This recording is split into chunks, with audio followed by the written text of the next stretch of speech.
Good evening and welcome to the Kim B. Davis Show. I'm your host, Kim B. Davis, and this evening we have one of our favorite guests on. We have Dr. Angela Celeste May. We know her as our clinical, our organizational, and our forensically trained psychologist. She is also the president and co-founder of A.M. May and Associates Incorporated. She's also the president and founder of Celeste Productions Incorporated. Whoo, if that's not a mouthful. She's also an author, editor, musician. She's a columnist with the Michigan Women's Forum. She wrote a column called Phenomenal Michigan Women. She was a contributor to the Michigan Chronicle. She was in an anthology titled Stars, Scholars Teaming to Alleviate Racism in Society. 2023, she won the Distinguished Psychologist Award, MPAF.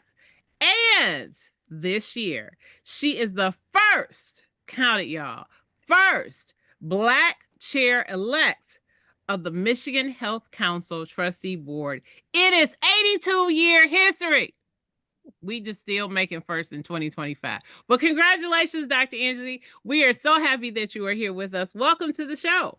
Thank you, Kim. Thank you so much. It is always a pleasure and an honor to sit with you. Well, thank you. So we got a juicy topic today. So I want to talk about white fragility, the danger of white tears. Yeah. So, Dr. Angie, historically, we know white women would cry, black men would get lynched, black women would get killed, children would be harmed, maimed, killed, lynched, all types of bad things. In this current political climate, we're seeing it again. I liken the phenomenon of the Karenism. I just made that word up. Everybody, y'all can use it. Karenism. I'm going to use it. It's already wait. Write it down. Right. Writing it down. I'm writing it.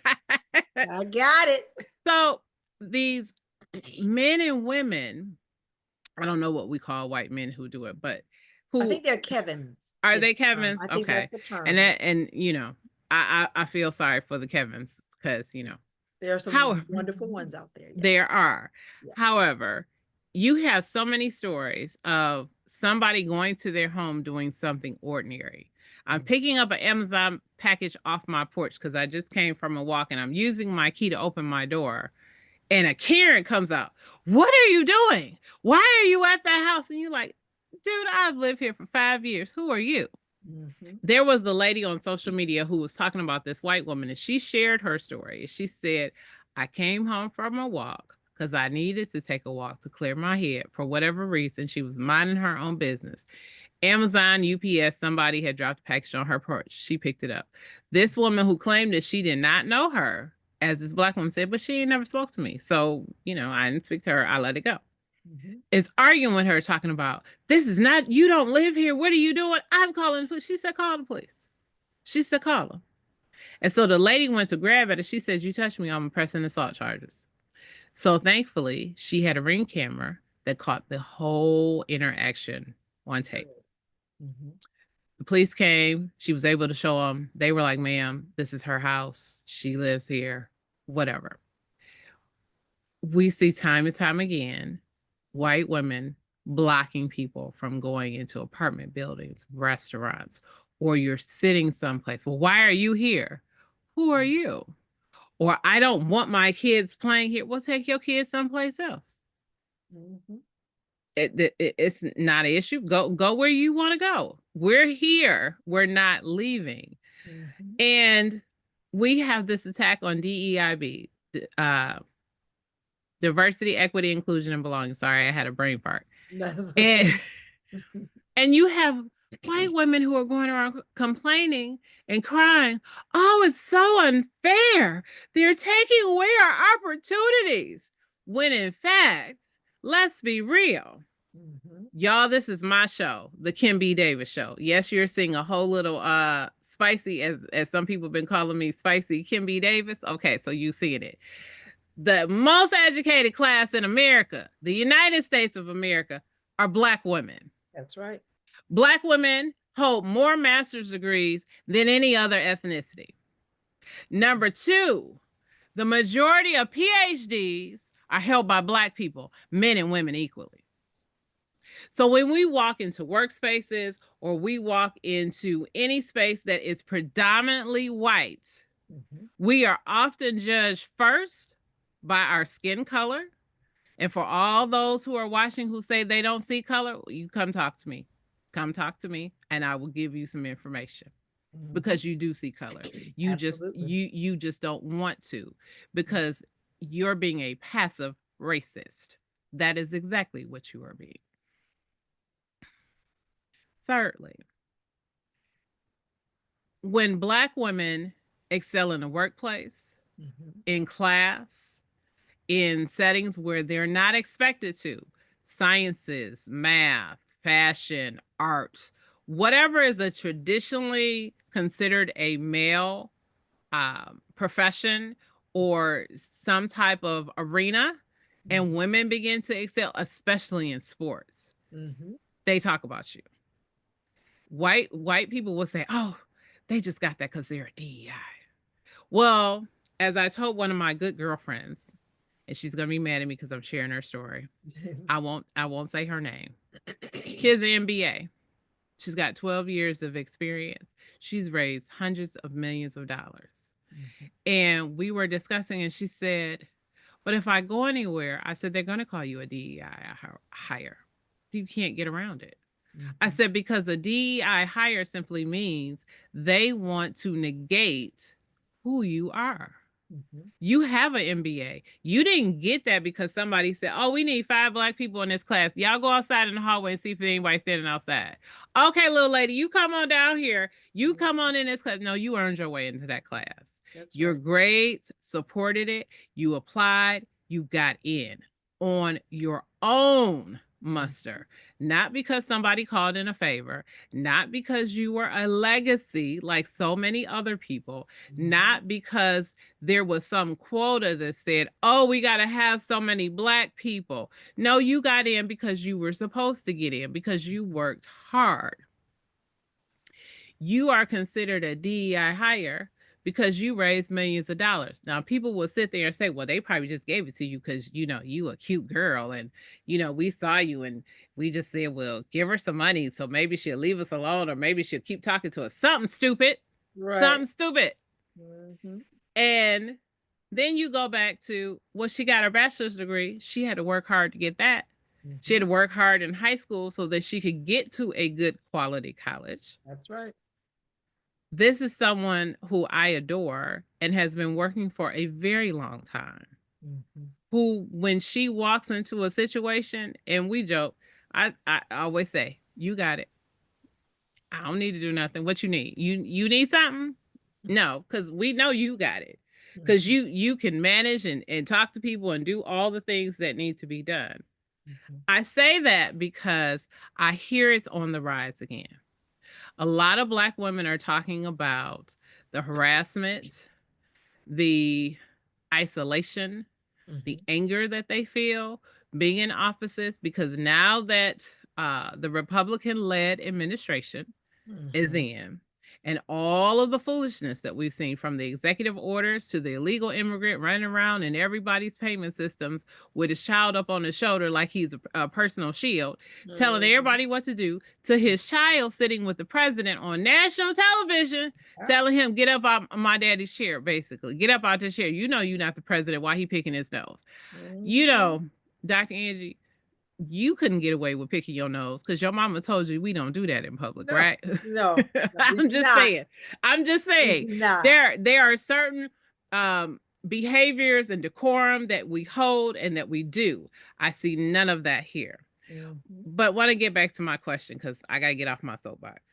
How do people, Black and brown people, whether it's Black people, Latino, Hispanic, Asian Pacific Islander, because they're catching it too, because people are saying, "Well, y'all the reason that we had COVID," or it's that, the what they call it, the Kung flu or the Kung flu flu or whatever.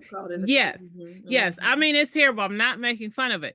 But all of these slanders and stereotypes that we throw against people that really don't match who they are. Absolutely. And when we talk about Black women specifically, It's interesting to me, and we've had this conversation, Dr. Angie.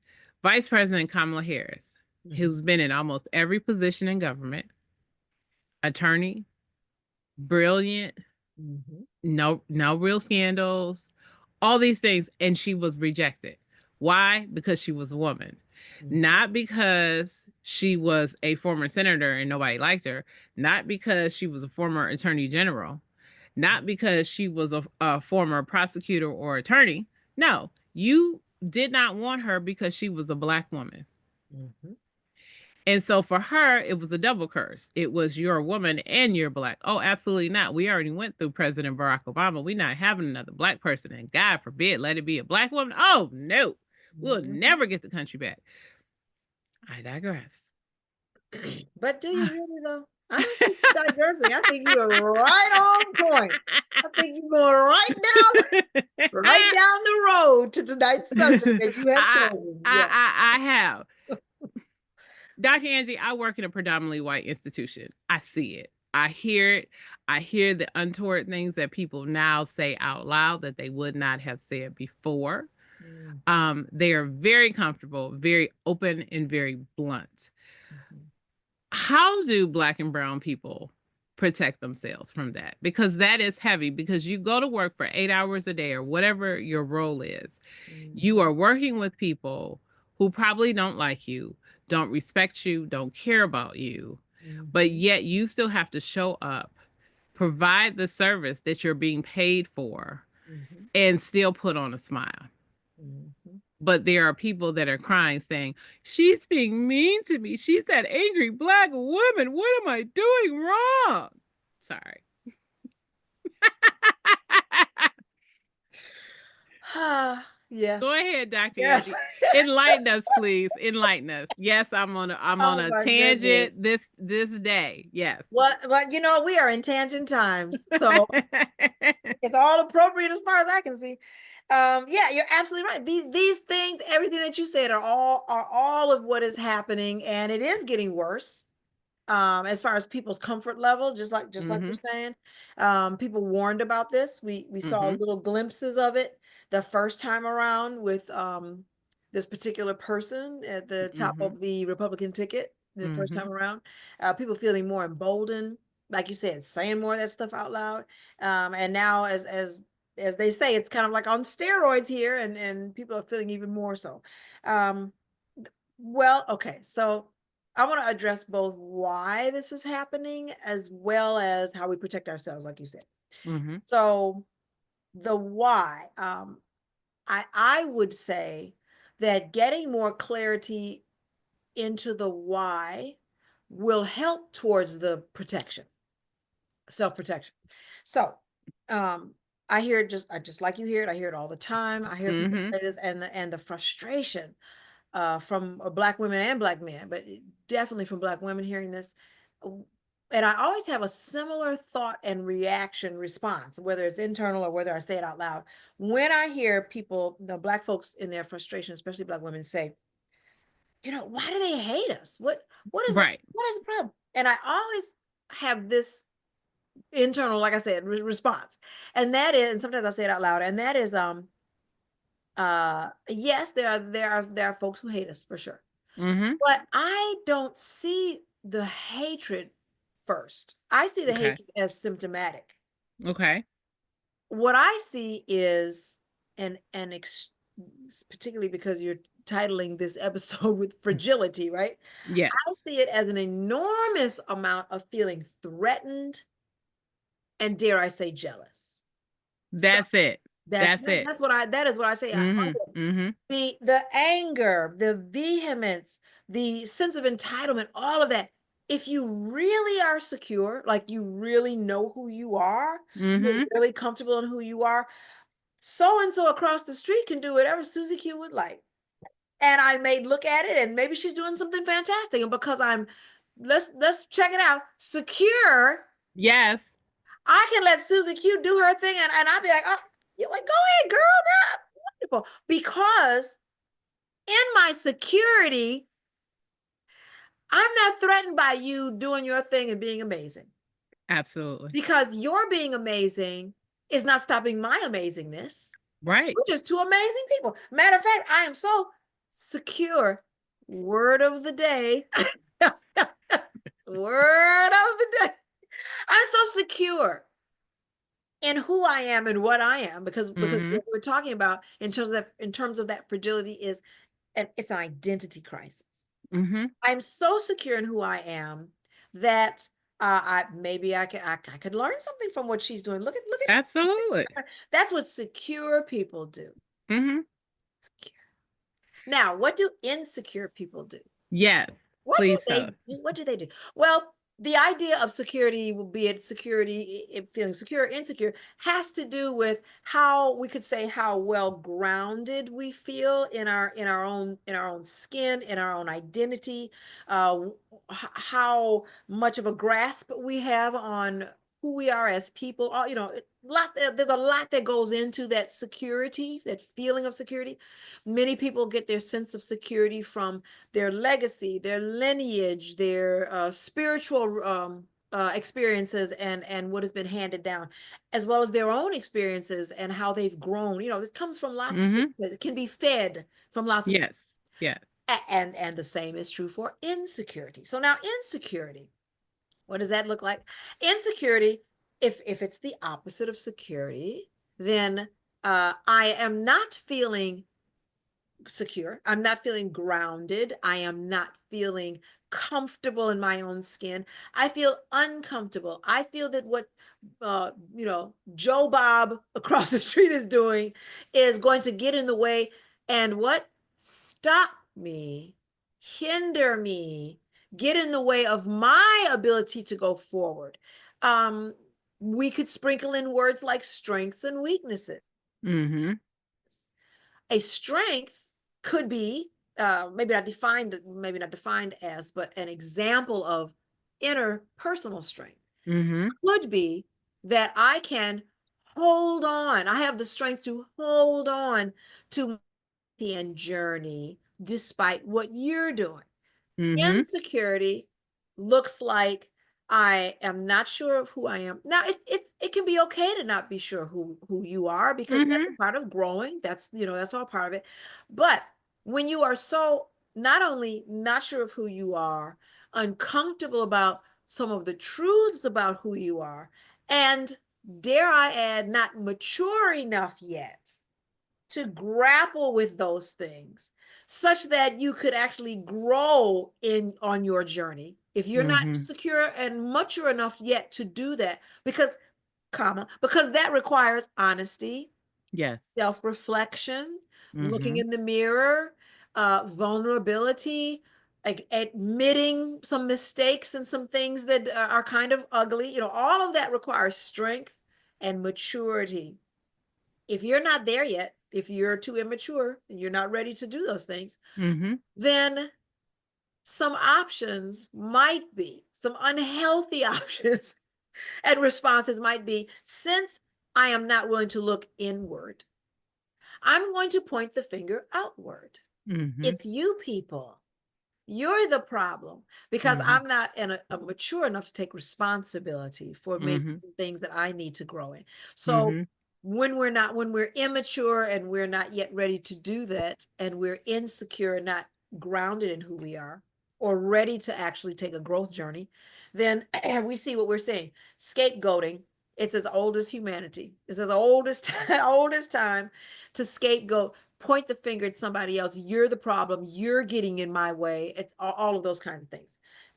So that's a big part of what I see. And for those who are not strong enough yet or too immature to pardon me, handle Mhm. their issues, um, the more uncertain they are, the more we will see that kind of behavior. So there are sociologists and social psychologists and people who do a lot of work and research in group dynamics and how groups of people interact with each other. And one of the principles that has come out of lots of research in these areas has shown that the people in terms of class rankings in communities and societies, the people who are on the bottom or close to the bottom according to class, Mhm. whatever the particular society deems, those closest on the bottom tend to clash more because they're fighting for those few scraps. I feel so bad about myself, pardon me, Mhm. as an example, that if I can just push this one down, it'll Mhm. make my insecure self feel a little bit better. Just a little bit better, Just yeah. a little bit better. But it never works because it's never enough. Because like all jealousy, it's never about the other person anyway. Pardon me. It's Mhm. always about oneself. So I see feeling threatened, feeling threatened. Okay, so let's break down. Well, threatened by what? Right. Um, Beauty still remains in the eye of the beholder. I definitely Mhm. believe that, even though we know there are societal standards that tell us what it looks like and everything. So let's just take external looks for a moment. Okay. Um, Particularly because you talked about white women. So as we do, I have many white women that I love who are, family and friends and all that. We'll just make sure we say that as a disclaimer for anyone who Absolutely. they just hate Absolutely. them. No, no. Nope. We're talking about particular ones who, again, are not secure, not ready to handle their issues. Um, because the beauty standard, the quote unquote Western beauty standard that has been highlighted, rammed down people's throats for decades and decades and decades. You only saw white women on the covers of magazines, so that when you finally saw one black sister, everybody's like, oh my Oh gosh, gosh, she's oh my God, beautiful. yeah, amazing. Exactly. Um, Beauty standards is just one example. So if I'm always being told that my uh, Caucasian, white, Anglo-Saxon, however you features are the preferred, and then I am faced with a black woman who doesn't have a narrow nose, doesn't have the straight hair, and everything about her seems opposite, and Mhm. she is called beautiful. Well, what do I do with me? What about me? A secure person might okay, so that question comes up. It can be part of growth. It's part of humanity to ask questions, etc. It's not the what about me question that's the problem. It's what you do with it when you're trying to answer it. You Mhm. could say, what about me? I thought I was the standard. Well, maybe I can be a standard and there might be room enough for both of us. Maybe she's Absolutely. beautiful in her way and I'm beautiful in my way. Mhm. But when we're not mature, when we're immature, insecure, and internally weak and not strong enough yet, I don't want to put anyone down who's feeling weak, because we all have our weak and vulnerable moments. But We again, it's do. what we do with it. Um, Maybe we're not ready to grow, but hopefully at some point we are trying to reach towards that until we can make better choices and grow in our thinking and our behaving. But while we're there in those weak spaces, and I'm going to label and stamp it a weakness, you know um what we're going to do is we're not going to look at ourselves and we're going to say, well, that can't be right, let me tear her down in every way I can think of, because I refuse to accept that she could possibly be beautiful because I'm the only one. It's like my Right. husband calls the oh, what was the one where there can only be one, the science sci-fi, I can't remember his name. Anyway, it was a famous sci-fi, you know it, but he was an immortal, and it could only be one. It's Oh, Highlander. Thank you, Highlander. yes, Yes, you're welcome. I Highlander. had to think about it. I was like, I Yeah, know that. I yeah, know I was that. like, I know Yes. you know. Yeah, it's that it can only be one syndrome. So multiply that, the beauty standard example, to everything from brain power, physical talent in terms of sports, brain power in terms of sciences. In our, it's a human issue. These Mhm. vulnerabilities and these senses of insecurity that manifest themselves in similar ways across humanity, where we see that kind of scapegoating. It's gone in time in memoriam. But to look at our current times in our country and in other countries too, our current times, we see it coming manifesting in similar ways.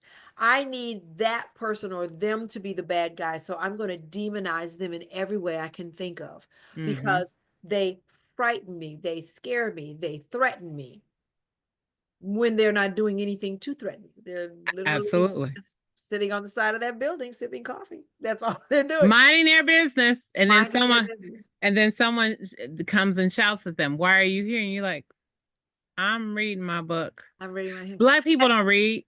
Uh, Black people don't read. Black women don't have hair. I've heard that all my life. mhm. Black women don't have hair. I've been in bathrooms where women have stared at me. Your hair. What do you want? I've never seen a Black person with hair like yours. Well, now you have. Satisfied? You Back haven't off. seen every Black person. You Right. haven't seen every Black person. Because now I'm about to smack you with a hairbrush. Yes, I said it, y'all. I'm about to smack somebody with a hairbrush. But I would also add too, also, and this happens in a, you know, in time and, you know, regardless of the era as well. But we're seeing there are a few things we're seeing played out. One is people are threatened and jealous. The jealousy is, why is she so good at something that I was told she's not supposed to be so good at? Why And is why she do so they believe that? I'm sorry, Dr. no, Angie. that's Why do what they? Because we hear that. yes, we do hear. You know, so, and that's kind of what I was getting at as well. I had said this years ago, and then I heard someone say something similar recent. This idea that if you are taught and told, a lot of these ideas, like as people say, babies aren't born prejudiced. Correct. Correct. The stuff is taught Mm-hmm. through word and deed, through what Mm-hmm. they absorb, what they hear, what they see. If you are always given messages from the time you know that you get here, because of in your environment, Mm-hmm. that it's not just that you're the best. You know, we want all of our children to feel that they're the best, Mm-hmm. but you're the best because you're white. You're the best because you're, you know, et cetera, et cetera. Mm-hmm. Your identity becomes knitted and connected and part and parcel of quality, the best, the highest, the Highlander, only one, only the ones like us. Mm-hmm. And so it therefore becomes, I need that to be true in Mm-hmm. order for me to continue to have a fragilely put together identity. And why do I say fragilely? Is because when we're immature, we're kids, we're growing, and maybe we need that, or we think we need that at first. But Mm-hmm. with growth and maturity and experiences and interactions with people from a variety of backgrounds, which is one of the greatest benefits that diversity brings us. Absolutely. Interacting with people from a variety of backgrounds helps us grow and learn about Mm-hmm. ourselves and the world. Mm-hmm. It sure does. Exactly. So if we are always told that only I am the one, and then I come across others who are, it's not just that they're different from me, but they're different from me and they're as good or better than I am in math and science. Mm-hmm. It's human nature to rethink and say, wait a minute, I thought it was just me. Okay, you should ask Right. those questions. You should Mm-hmm. pause. That's a good start. Mm-hmm. But if you stay there and keep stomping your feet like a petulant little immature child and say, no, I insist it has to be only me and us, then you're stagnant, you're not growing, you're not learning, you're pointing outward fingers, get them away from me, they can't be. And then you start putting programs in place to do everything you can possibly think of to keep them Mm-hmm. from going forward. Because why? Because my fragile identity needs to hold on and cling to some fake lie that Yes. they can't possibly be as good or better. So, Absolutely. and last thing I'll say about, and now I want to get to what things we can do about it as well. But Mm-hmm. the thing I'd said for years is, you know, if you imagine if that's, you know, years ago I'd said, imagine if that's what's been ingrained, what kind of identity crisis? Like, whoa, wait a minute, I thought Absolutely. you told me. And someone said that recently. I think I mentioned her before. There's a young lady who's on YouTube. She's got a channel. She's very astute. I think she's got a law background, but Mm-hmm. you know, she tells it like it is, and she's got a lot of energy. And I was told a couple people said that, you know, they remind me of her. You know, that she. Mm-hmm. But she made this point recently that I like in the last month, and what she was saying was same kind of thing of, you know, imagine from the perspective of those told all their lives and it's been in society and media, et cetera, that, oh, you know, you're the best, the top, you're always the most, whatever. Mm-hmm. And she used a white man as her specific Mm-hmm. example. And remember, black men were not allowed to play basketball. Yes. There was a time. Mm-hmm. Young people out there who may not be aware, maybe you are aware, but yes, there was a time. And then when we get into basketball, we blow everybody out of the water. Black Exactly. folks supposedly couldn't play baseball. The Mm-hmm. Negro leagues, thank goodness they Mm-hmm. finally have allowed those records into the entire baseball lexicon in terms of acknowledgement. And again, we blow folks out of the water. Mm-hmm. When we get into science, everything that we do, we're Miss Magnificent at it. Does that mean we're the only people who are magnificent? No. But if you are insecure and your identity is based on Yes. a delusional fantasy, delusion, that the psychological term of delusion is being invested in and believing ideas and concepts that are not grounded in any fact or reality. Mm-hmm. So the point that this lady was making was not only what an identity crisis, because you're always told this, but yet your daily reality shows that that's not true. Right. But she went on to say, if you are the best, you should not have to keep making and putting up roadblocks to stop Black folks from going forward, stop women from going forward, taking Mm-hmm. away rights. You have to erode rights. You have to make it harder to get to vote. You got to make it more difficult to get into these universities. I Mm-hmm. thought you were the best. Right. Why So why are you scared? exactly. If you can Mm-hmm. really compete, you shouldn't have to do that. At all. Not at all. Mm-hmm. So the things that we can do, some things we can do to protect ourselves is, and you mentioned isolation in your question. These, I'm going to call them sacred spaces. These spaces, like what you and I are doing right now, Mm-hmm. of Mm-hmm. having like-minded people in your circle, in your, around you, in your support networks, with whom pardon me, with whom you can let off steam, be yourself completely, talk about some of it's truly trauma. It is trauma. Mm-hmm. Mm-hmm. Talk about these traumatic experiences of having to navigate and go into spaces where you may be the only Black person and people are saying every kind of lie about you and looking you up and down and questioning you and just we're human. We need a space, protected space, Mm-hmm. with people who fully accept us, with whom we can let that steam off and talk about that stuff. So we need to do that in our friend networks. We need to do that in our family networks with people that we trust, because we know everyone in family and everyone in friends is not really a friend or family. This is true. Absolutely, we do that in our clergy spaces. And yes, we do encourage more and more Black people are considering and seeking therapy as well. Mm-hmm.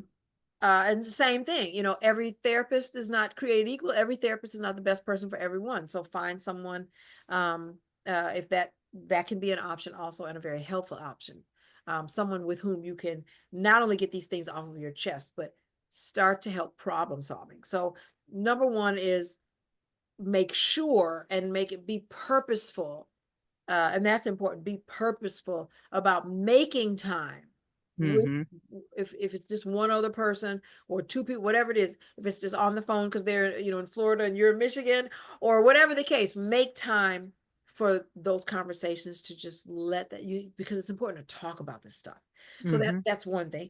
No, a second thing that can help protect us and empower us, help us to feel empowered. I mentioned problem solving and solutions.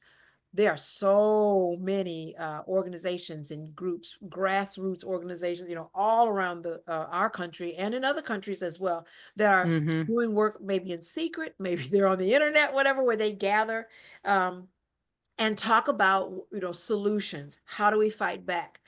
It helps people feel less isolated. It helps Mm-hmm. people feel that they have agency and that they can do some things, some concrete things, to help protect each other in their community and push back. The ability to do something, no matter how small or large, uh, is a very much a protective mechanism for us psychologically and spiritually and emotionally. Because one of the things that can eat away at a person who is dealing with this kind of stuff every day, um, is that contributes to that feeling of isolation, is Mm-hmm. that feeling that of helplessness. Like, I just have to take it and there's nothing I can do about it. Thankfully, we do live in a time where there are so many organizations that will help you do something about it.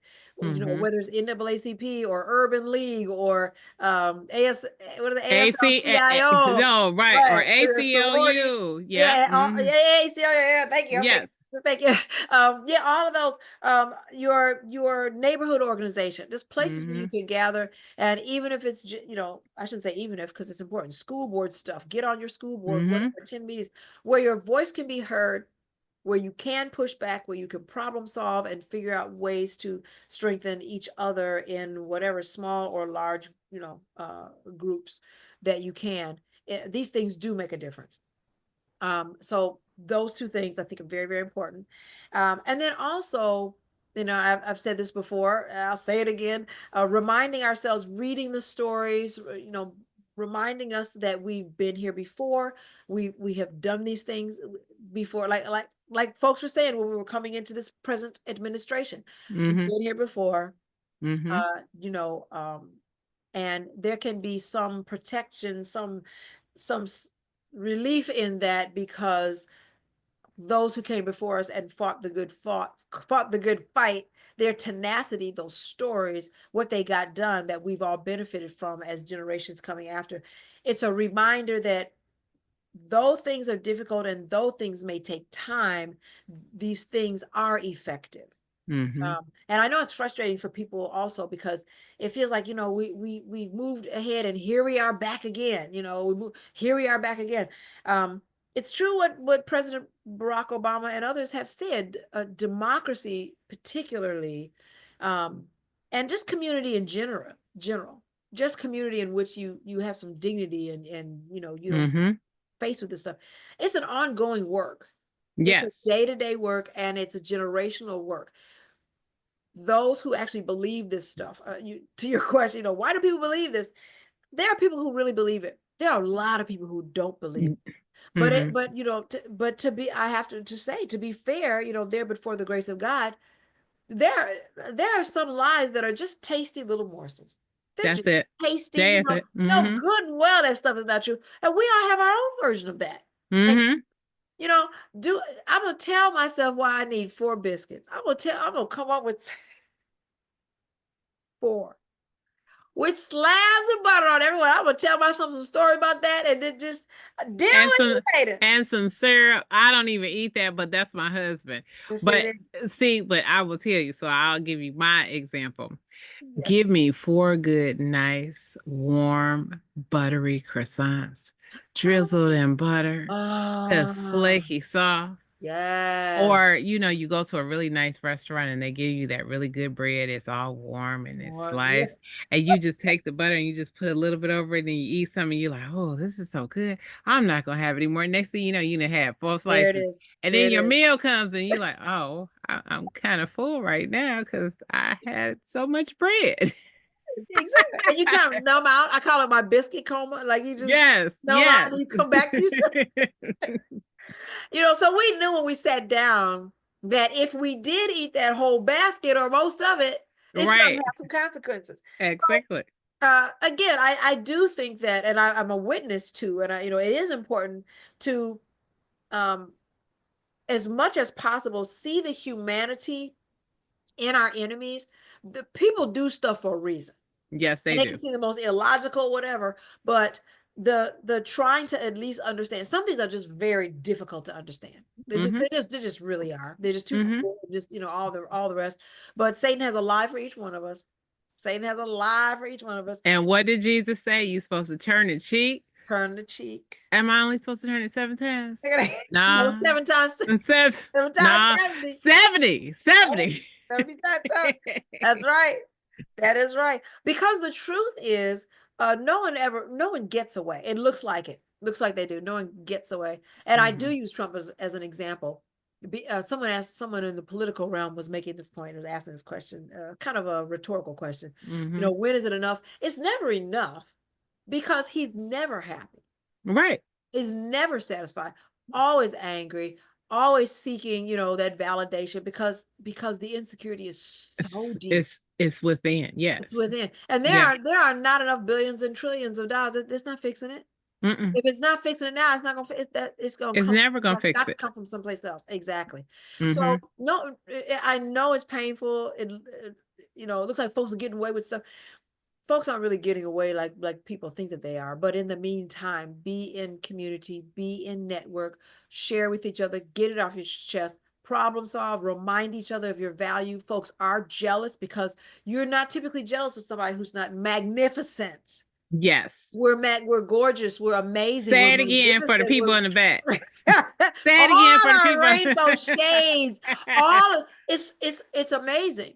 And there is a history that we can look at in our enslaved times. And I do agree with those who say our history didn't start with enslavement. Absolutely, it It did not. didn't. That is exactly true. I do point to our enslaved days as a people because um, it just so highlighted the tradition, what has become the tradition of white women really just the jealousy of Black women just Mm-hmm.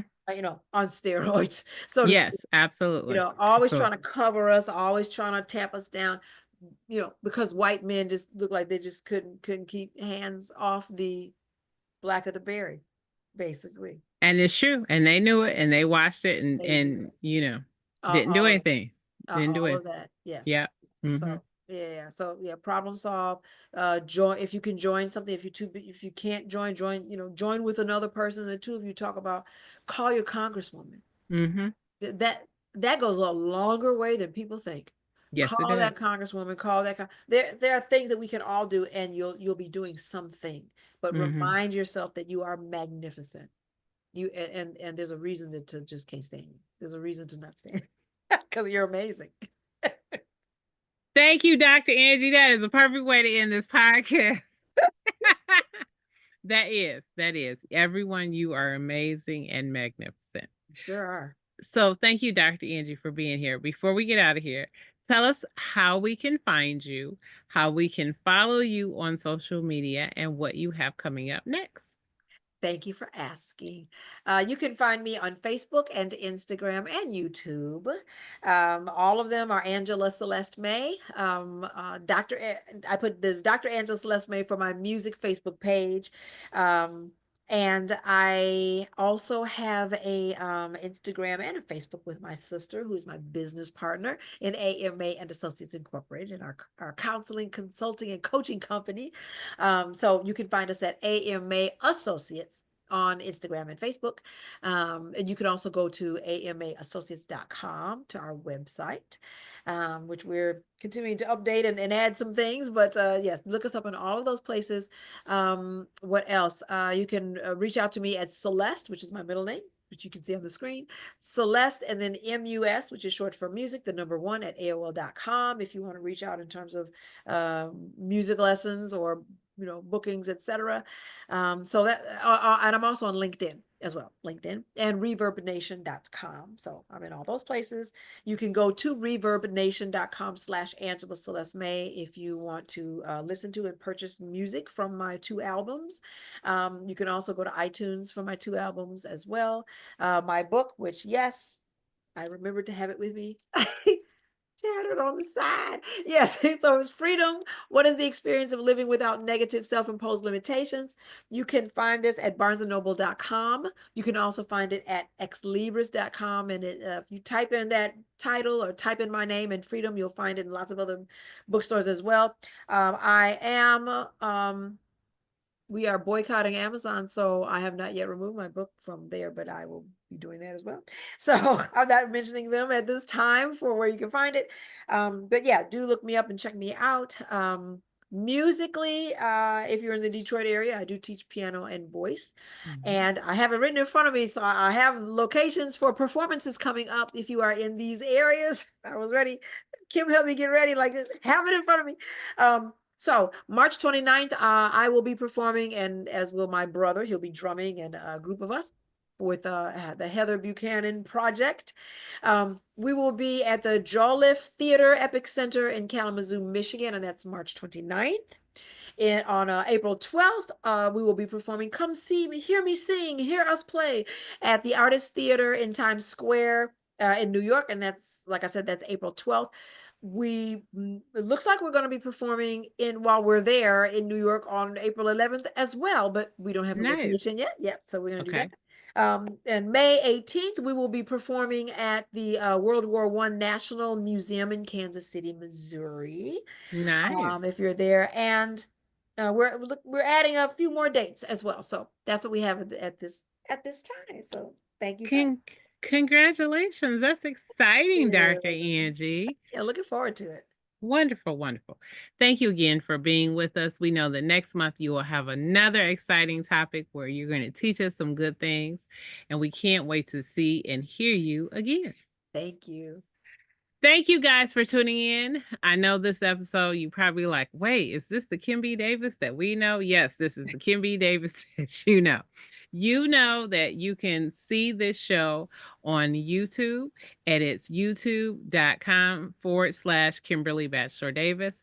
Bachelor is spelled Batchelor. You know, you can find me everywhere on social media, and that's Facebook. I had to write it down. Facebook, Twitter, Instagram, Snapchat, TikTok, Red Note. Yes, I'm on the Chinese app. Spill, Fanbase, Threads. Okay, those are all the social media ones. If you like to hear this show, you can sign up for Apple, Spotify, Stitcher, Google, Wisdom, and Audible. To learn more about me as an author, you can visit kimbdavis.com. I'm going to read something to you before I leave. This year is going to be interesting just because we have so much going on. Listen, everyone, before we get out of here, I know it seems overwhelming, and it is meant to be. That's what shock and awe is meant to do. It's meant to overwhelm you. I want you to unplug and protect your mental well being.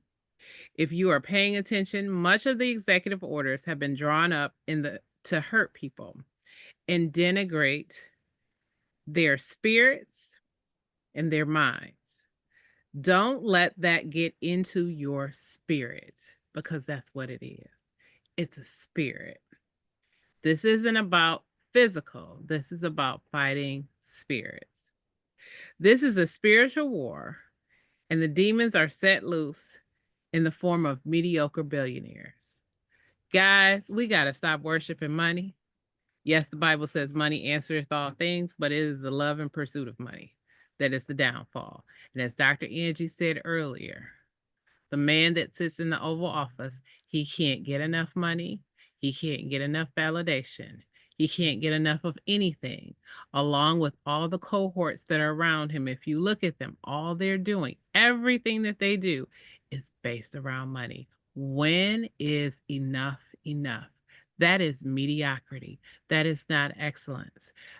Historically in this country, when people were millionaires, they built railroads, they built buildings, they built hospitals, they built churches, and they built schools. They built things that were beneficial to society. They didn't rob it. What we're experiencing and what we're seeing is a con and a grift. That is thievery and that is robbery.